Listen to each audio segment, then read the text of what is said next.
Alô, alô, muito boa noite, meus queridos amigos e amigas, senhoras e senhores, moças e rapazes. Muito boa noite. Aqui vos fala o radialista e pesquisador Antônio Carlos Valente, da cidade de Santana do Livramento, Rio Grande do Sul, Brasil. A nossa cidade faz fronteira com a querida cidade de Rivera, na República Oriental do Uruguai, ali do outro lado da linha divisória. Boa noite. Hoje é sábado, dia 3 de maio de 2025 e a temperatura está na marca dos 21 graus.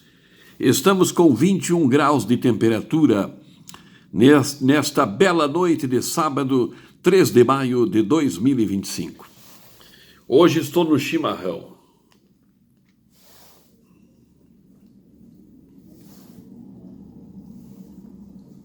Chimarrão, a bebida símbolo do Rio Grande do Sul. Hoje eu estava assistindo ao meio-dia o Jornal do Almoço, né? Transmitido diretamente da cidade de Venâncio Aires, na capital do chimarrão, onde tem a escola do chimarrão, né? Que interessante, né? E maravilhoso, programa maravilhoso, como sempre, o Jornal do Almoço, da nossa querida RBS TV, apresentado por essa dupla encantadora, né? Cristina Ranzolin e o Marcos, né? Cristina Ranzolin e o Marcos, apresentadores que estão se solidificando, né? Estão marcando a sua trajetória na televisão gaúcha, uma dupla muito, muito, muito amável, né? O Marcos e a Cristina Ranzolin. E falaram bastante hoje sobre o chimarrão. Venâncio Aires é a cidade com a maior produção de erva mate do estado e do Brasil, né? E programa muito bonito. Chimarrão, viva o chimarrão. Bom, aí vamos para a nossa programação de hoje. Para o enfoque de hoje, no nosso encontro diário aqui pelo Facebook e pelo YouTube. Eu quero conversar um pouquinho com os senhores aqui, né? Compartilhar uma informação histórica de Santana do Livramento. Eu começo assim fazendo uma indagação. Aqui em Livramento nós temos um lugar bastante folclórico, um lugar, um vilarejo, um logradouro, que faz parte da história de Santana do Livramento, né? O Beco do Maragato. O Beco do Maragato, ele está localizado ali, eu acho que ali ainda pertence a Vila Júlio de Castilhos, eu acho que pertence à Vila Júlio de Castilhos, né? O Beco do Maragato, ele está muito próximo da Rua General Neto. Descemos pela Rua Duque de Caxias, passa-se o Corpo de Bombeiros, o quartel do Corpo de Bombeiros. Uma vez tenhamos cruzado os trilhos, e logo em seguida, me parece que logo em seguida, à esquerda está o Beco do Maragato, né? O Beco do Maragato, né? É na Duque de Caxias, né? O Beco do Maragato. Passa-se os trilhos, tem um beco, que é o Beco do Maragato, que vai desembocar lá o Arroio do Maragato, né? Tem o Arroio Maragato, que se chama, tem um córrego, tem vertentes de água ali, nascentes de água ali, né? Tem água ali, tem até um pontilhãozinho, e faz tempo que eu não vou por ali, eu tenho muita vontade de ir ali, né? Eu vou ir uma hora dessas ali, vou filmar o Beco do Maragato. É um lugar muito romântico, muito simpático, né?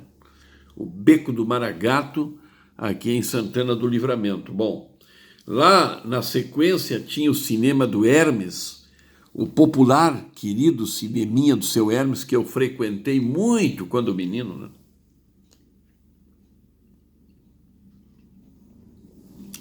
eu frequentei muito o cineminha do Hermes, né? Eu era engraxate, eu engraxava sapato durante a semana ali na pracinha Getúlio Vargas, juntava um dinheirinho, dava quase a maior parte para minha mãe, e uma parte eu usava para ir no cinema do seu Hermes, né? Assistir os filmes de faroeste no cinema do seu Hermes, Buffalo Bill, né? Aqueles filmes, né? John Wayne, assisti muito filmes de faroeste do John Wayne, No Tempo das Diligências, né? A Vingança do Índio, Forte Apache, Jerônimo.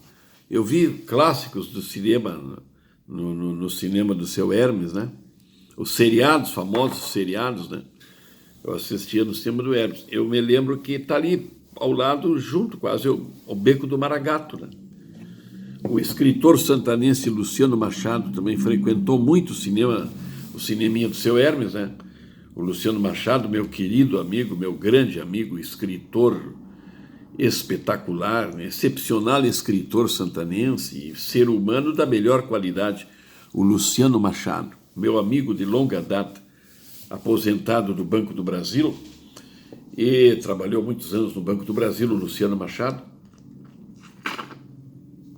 um homem modesto, humilde, um intelectual extremamente culto, né?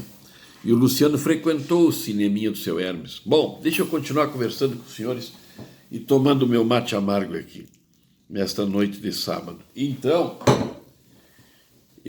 por que aquele lugar ali se chama Beco do Maragato? É isso que eu queria dizer para vocês. Por que aquele lugar, ali naquele Beco do Maragato, moraram os grandes músicos de Livramento, o Haroldo Dias, o Pinha, o Buico, o Cláudio, e o pai deles, né, o seu Adão Dias, gaiteiro, gaita de botão, dos maiores que teve Livramento, que compôs a música Polca do Cerro Chato. Ali moraram esses grandes músicos que tocaram no Conjunto Sete de Ouro, Conjunto Leblon 70, Conjunto Mocambo, né? Os guri foram músicos desses conjuntos, excelentes músicos, né? Excelentes. Buico e Haroldo, o Haroldo no violão, guitarra e o Buico no teclado. E o Pinha na interpretação, como intérprete maravilhoso, né? O Pinha é um cantor excepcional. E o Cláudio como percussionista, gostava da percussão, da bateria, né? O Cláudio de profissão era eletricista, o Cláudio, né? Chamavam ele o Mochila, né? O apelido Mochila. E pessoas de uma moral fantástica, pessoas honradas, os rapazes assim, de uma honradez, uma ética. Gente boa, gente, né? Gente na plena acepção do termo, né? Esses irmãos Dias aí, Haroldo, Pinha, Buico, Cláudio, né? A senhora mãe deles, o pai deles, seu Adão, pessoas ali do Beco do Maragato. Por que o nome é Beco do Maragato? Eu estava conversando, essa semana eu estava conversando com a minha amiga Júlia Cóssio. A Júlia, filha do seu Nelson Cóssio, que trabalhou anos e anos na prefeitura, né? Foi funcionário, sempre chefe de setor, chefe do almoxarifado, foi chefe de vários departamentos aqui da prefeitura municipal. Trabalhei na prefeitura 2 vezes, né? Trabalhei no governo Gresseler e trabalhei no governo Ico Charopem, né? 2 amigos meus. E ocupei cargos de confiança, né? No governo Gresseler como assessor de imprensa, locutor oficial da prefeitura, e no governo Ico como diretor da Casa de Cultura Ivo Cagiani. Bom, mas a Júlia Cóssio é filha do Nelson, que já faleceu. Pessoa também que eu conheci, tive a alegria de ser amigo do Nelson, ser humano tão querido, tão simpático, como eu gostava de conversar com o Nelson. A nossa sala, no porão da prefeitura, era ao lado. O almoxarifado, que o Nelson chefiava, e depois o seu Laci também chefiou, muitos anos, o Laci Costa, outro grande amigo meu, já falecido, pessoa igualmente maravilhosa, e do lado era a assessoria de comunicação onde eu trabalhava. Eu conversava muito com o Nelson, e a Júlia é filha do Nelson, e a Júlia é irmã do Beto. O Beto é o que foi um dos fundadores que participou daquele bloco As Donzelas do Odorico. Vocês lembram das Donzelas do Odorico? No Carnaval? Como era bonita o bloco As Donzelas. Aí vem, e eu fui locutor oficial, trabalhei na Avenida, eu apresentei na Avenida vários carnavais como locutor oficial, né? Eu lembro que eu dizia, aí vem as gurias, vamos preparar aquele aplauso para as gurias, elas merecem, as donzelas do Odorico. Agora o povo vai levantar na arquibancada, elas simbolizam a alegria do carnaval, já estão adentrando a avenida. As donzelas do Odorico. Vinha abaixo, a plateia no carnaval vinha abaixo. Vinha abaixo, né? E entravam as donzelas, todos os homens vestidos de mulher, caracterizados de mulher bem pintados. O Nico Milan, querido vereador, foi presidente do bloco, né? O Cebolinho Enquim, que foi um dos fundadores ali da rua Tiradentes, da rua Doutor Fialho, era ali a sede, né? Uma das sedes foi ali. Então, maravilhoso, as donzelas do Odorico, eu me lembro, né? O Leco Lebamba, cabeça de poeta, também desfilou, e eu apresentei a escolha da rainha das donzelas do Odorico, acho que 2 ou 3 edições no Clube Farroupilha, eu fui o locutor, o mestre de cerimônias, né? Primeira candidata, Úrsula Negra. Segunda candidata, Roxane. Que farra, que coisa, tempos bons que não voltam mais, né? E agora vamos à grande vencedora da noite, a rainha eleita, fulana de tal, comissão julgadora. E o Nico dizia lá, quando eu ficava no palco, né, no microfone, dá para começar já, e o Nico gritava de lá, atraca! Aquele jeito do Nico Milan, né? Nico Batuva. Foi ele o autor do projeto do Lago do Batuva, né? E que lindo aquilo, né? O Nico e o Silvio Mendina foram os autores, né? E atraca, Valente!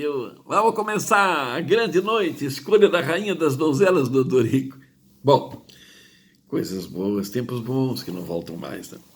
Que eu vivi intensamente como locutor ativo na cidade, né? E aí, o Beto, irmão da Júlia, o Beto fazia parte, todo pintado, rebocado, caracterizado. O Beto também foi presidente do bloco, As Donzelas do Odorico, lutou muito pelo bloco, o Beto, né?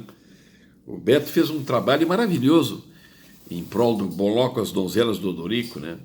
O Nico Milan já faleceu, o Nico, que Deus o tenha, né? Eu falei no Kiko Mendina, também já faleceu, né? E eu falei o nome do Kiko Mendina porque eu falei Lago do Batuva, Nico Batuva, né? Que foram 2 pessoas que criaram, que bolaram o projeto para nós termos o Lago do Batuva, né? Como vereadores, ambos eram vereadores. Bom, mas então, por que o nome ali é Beco do Maragato? Por quê? Então, a Júlia estava me falando que o Nelson Cossio sempre contava isso, e o Nelson, eles moraram ali, né? Junto ali ao lado do Beco do Maragato. E até hoje a Júlia mora ali, ela e o Beto, são 2 irmãos, moram só eles ali. E o Beto, o Nelson contava, e a mãe do Nelson, a avó deles, contava que o nome daquele lugar é Beco do Maragato, porque ali um chimango matou um maragato ali. Matou um maragato ali com um tiro. Que coisa, né?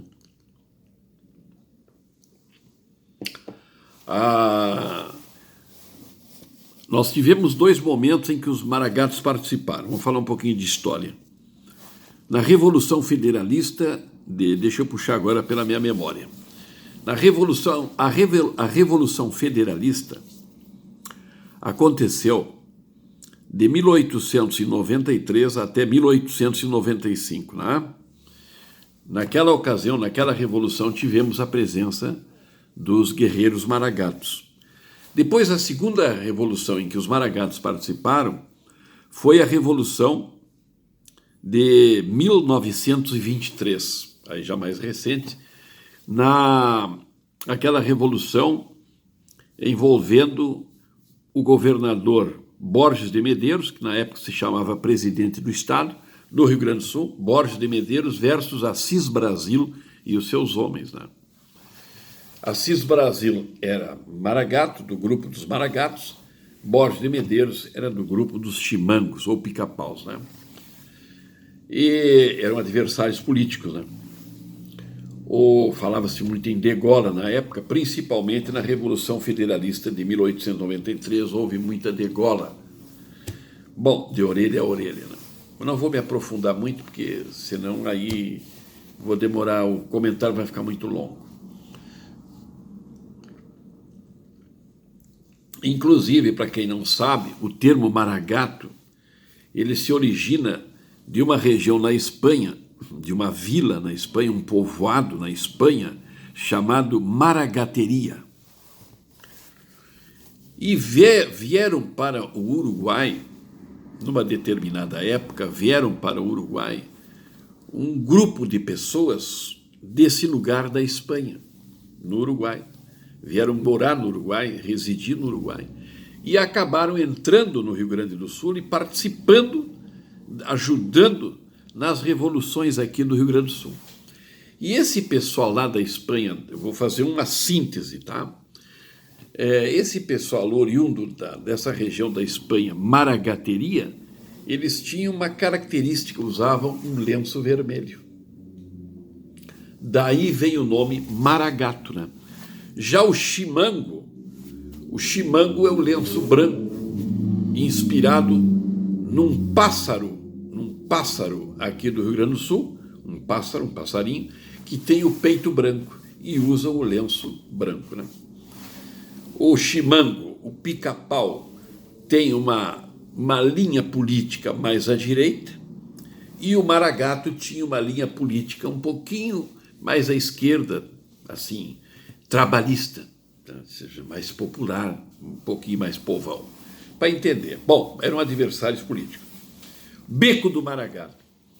Conta-se, e a avó da Júlia costumava contar, e o Nelson Cóssio costumava contar, os mais antigos, que ali, naquele lugar, tinha uma senhora que lavava a roupa para fora, era lavadeira, essa senhora. E essa senhora,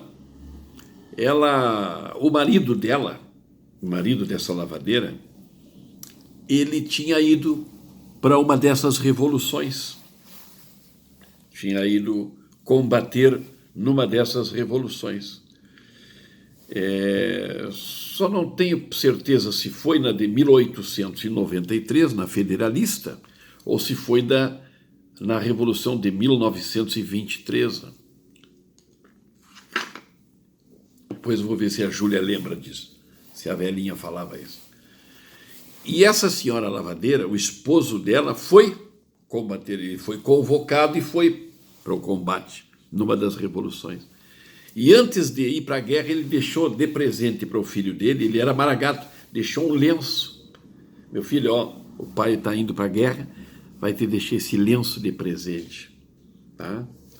E deixou, e o menino tinha muito orgulho, às vezes, colocava em casa o lenço vermelho, maragato. Bom, lá num determinado dia, a lavadeira terminou de lavar uma trouxa de roupa, porque naquela época as roupas eram lavadas por lavadeiras, né? E mandavam entregar na casa das famílias ricas, famílias prósperas. Até tinha famílias lavadeiras que tinham a habilidade de carregar a trouxa na cabeça sem cair, né? Equilibrava. Eu cheguei a conhecer uma senhora aqui em Livramento, muito querida, amiga minha, uma negra velha, maravilhosa, que ainda carregava a trouxa na cabeça. Naquela época não tinha celular, senão com certeza teria fotografado e teria guardado esse documento. Mas eu conheci, tão querida e simpática, ela era minha amiga. Ela foi uma das últimas remanescentes aqui em Santana. E você sabe, ali no passinho das lavadeiras, né, na Praça Artigas ali, pena que não tem foto também, ali no passinho das lavadeiras, na ponte ali à esquerda, quem vai para lá, que ali se reunia 30, 40, 50 lavadeiras na beira daquela sanga, com sabão em pedra, tábuas lavando, coaravam nos arames ali, na cerca, no pasto. Ali era tipo uma empresa de lavadeira, aquela quantidade de lavadeira lavando, passinho das lavadeiras, ali na Avenida João Manuel e Saldanha da Gama, né, onde está a ponte, em frente à Praça Artigas, ali junto. Ali disse que era um espetáculo ver a quantidade de lavadeira lavando roupa, né, e batendo roupa, a mãe, as filhas, aquela quantidade de lavadeira. Lavava a roupa para as famílias ricas de Santana, as famílias abonadas de Santana, da alta sociedade. E lavavam e passavam com ferro de passar, com brasa. Coisa romântica, lindo isso, né? E depois entregavam e levavam na cabeça. E as filhas também entregavam, né? As roupas engomadas, durinhas, lindas, bem alvas, limpas. E essa senhora do Beco dos Maragatos ali, ela era lavadeira. E então um dia ela aprontou uma roupa, uma trouxa, e deu para o menino: meu filho, vai levar lá, entrega lá para a senhora. Aí ela vai te entregar o dinheiro e tu traz para a mamãe. Pagava, né? E aí o menino saiu. E o menino disse: mãe, eu vou ir de lenço, vou colocar o meu lenço colorado. Coloca, meu filho. A gente nunca sabe o que vai acontecer, que triste isso. Aí o gurizinho colocou o lenço colorado e saiu bem faceiro. Ele não era bem gurizinho, era um rapazote, um rapazinho, adolescente talvez, né? E ele foi com o lenço colorado, com a trouxa de roupa, levar para a mãe dele. E era um período das revoluções, era um período que estava acontecendo essas revoluções. E a Júlia me contou, que a avó dela contava, e o pai dela, que o menino, ali naquelas imediações ali do beco, ali no fim do beco, quando o menino ia levando a trouxinha de roupa, apareceu um chimango, um outro rapaz, um senhor inimigo, eram inimigos de morte, né? E eu vi o menino, o rapazinho com o lenço vermelho, sacou um revólver e pá! Pá! Matou o rapaz. Teria dado 2 tiros no rapazinho. E o rapazinho, eu não me lembro bem se ele foi sepultado ali. Eu sei que parece que durante muito tempo teve ali o gradil, a cruz, né? Depositavam flores. Beco do Maragato. Foi executado por um inimigo político, um chimango. Foi muito triste essa história. O menino ia levando a trouxinha de roupa, né? Isso há muitos anos atrás. E ficou conhecido como Beco do Maragato. Que coisa, né? Que coisa triste isso, né? Até hoje é o Beco do Maragato, né? Famílias queridas moram ali. E eu tenho até um vídeo que eu já publiquei aqui, que foi feito por um rapaz que mora ali. Ai, me perdoe, que eu devia ter anotado o nome dele. Depois eu trago o nome dele, um outro rapaz muito querido que mora ali, que fez um vídeo um tempo atrás, uns anos atrás, de uma festa de final de ano, acho que Natal ou Ano Novo, e ele filmou o Pinha cantando, o Mico no teclado e o famoso Nego Lauro na guitarra, né? E eu tenho esse vídeo e eu já publiquei com a devida permissão desse rapaz. Que documento maravilhoso do Beco do Maragato. As famílias tudo lá fora assistindo, o Pinha cantando, Nego Lauro tocando guitarra e o Buico no teclado. Eu adoro, eu amo esse vídeo. E eu dei o crédito para o rapaz que fez o vídeo. Já foi publicado várias vezes. E eu publiquei também no meu Face várias vezes e guardo na minha galeria as 7 chaves, né? O Nego Lauro foi um dos maiores guitarristas que Livramento conheceu, né? Meu amigo, tive o prazer de conhecer o Lauro, né? Morreu cedo, né? Pena que morreu cedo. Ser humano maravilhoso. Que guitarrista, que violonista. O que esse rapaz fazia com a guitarra? Que injustiça que morreu cedo o Lauro, né? Eu estou falando tudo isso em função do Beco do Maragato. Por que se chama Beco do Maragato? Uma tragédia, né? A morte desse menino. Colocou o lencinho vermelho que o pai tinha deixado para ele, né? Morreu de forma fútil, né? É fútil, ideias políticas, né? Mas nada justifica tirar a vida de alguém, né? Por isso o nome é Beco do Maragato. A morte desse rapaz Maragato ali. A família dele toda era simpática ao movimento Maragato, né? Fechou o termo, só vai esfriar a água. Estava muito quente. É isso aí, pessoal. Então eu quero mandar um abraço para a Júlia Cóssio, um grande abraço, e para o Beto, que participava do bloco As Donzelas do Odorico. E o Beto, e agora eu vou encerrar, o Beto, que hoje está com, acho que o Beto tem 62 anos de idade, eu acho, ou 64. Não me lembro se ele é mais velho ou se é a Júlia. 64, eu acho que está o Beto, né? 64 anos de idade. O Beto, aconteceu uma coisa muito triste com o Beto. Muito triste mesmo, né? O Beto era um cara alegre, um cara que participava do carnaval, foi presidente das Donzelas do Odorico, desfilava no carnaval. Sempre gostei muito do Beto. Beto Costa. O Beto sofreu um terrível derrame cerebral, né? O Beto sofreu um AVC hemorrágico. O Beto hoje está em cima de uma cama. E o derrame dele foi tão violento que ele não consegue se mexer. Para ele virar para o lado, a Júlia que cuida dele, a Júlia e o filho deles, o Will, eles criaram um menino desde um filho adotivo, irmão deles praticamente, mas eu chamo eles de pai, que eles criam desde que tinha 1 ano o gurizinho, né? Criado pela família. Hoje o rapaz está com 17 anos. A Júlia tem que virar o Beto. Para ele virar de lado, alguém tem que virar ele. Ele não consegue. Está com um lado todo paralisado, né? Que injustiça. Que injustiça isso. Está lá. Ele trabalhava nos serviços gerais do Banco do Brasil. Trabalhava aqui no Banco do Brasil. Serviços gerais, né? Fazia anos que ele trabalhava aqui no Banco do Brasil. E ele teve o derrame aqui no Banco do Brasil. Estava trabalhando de manhã e conversando com a colega dele e de repente entrou na cozinha. Ele trabalhava no setor de limpeza do Banco do Brasil. E de repente, fazia anos que ele trabalhava aqui na agência do Banco do Brasil, aqui de Livramento.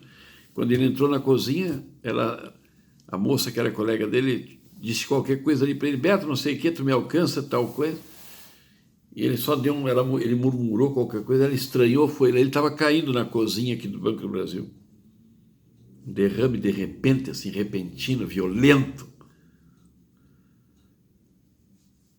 Andou em tudo que é médico, procurou recurso, tudo que é jeito, a irmã dele com ele, né? Não teve jeito. Depois teve mais 2 derrames, né? Está em cima de uma cama, ali passa o dia, ali dorme, de manhã, de tarde, de noite, olha a televisão, assiste filme, ela liga a televisão para ele. A única coisa, ele tem bom apetite, se alimenta bem, tem fome, se alimenta normal. Todas as refeições, está aposentado, né, por invalidez, tem o dinheirinho dele, tudo, não falta nada. Eles têm casa própria. Mas está em cima de uma cama, paralisado, né? Como eu fico triste com isso, sabe? Isso é que eu considero problema, sabe? A pessoa maravilhosa como o Beto tinha uma vida ativa, amigo de toda a cidade. E o mais triste de tudo isso, senhores, que eu acho, nenhum amigo mais foi visitar o Beto. Ele não recebe nenhuma visita. Nem colegas do banco, colegas, amigos de carnaval, nunca, ninguém mais foi lá. A Júlia me contou. Eu perguntei para ela, e aí, mas recebe bastante visita? Porque ele era muito querido. Não, nunca mais foram lá. Ele não recebe uma viva alma para visitar ele. Está lá em cima da cama. Isso acontece muito, né? As pessoas ficam abandonadas, né? Aquela história, amigos só na hora da festa, na hora da dor, os amigos somem, né? A não ser os amigos verdadeiros, né? Os amigos verdadeiros estão sempre ali, né? Não abandonam jamais seus amigos.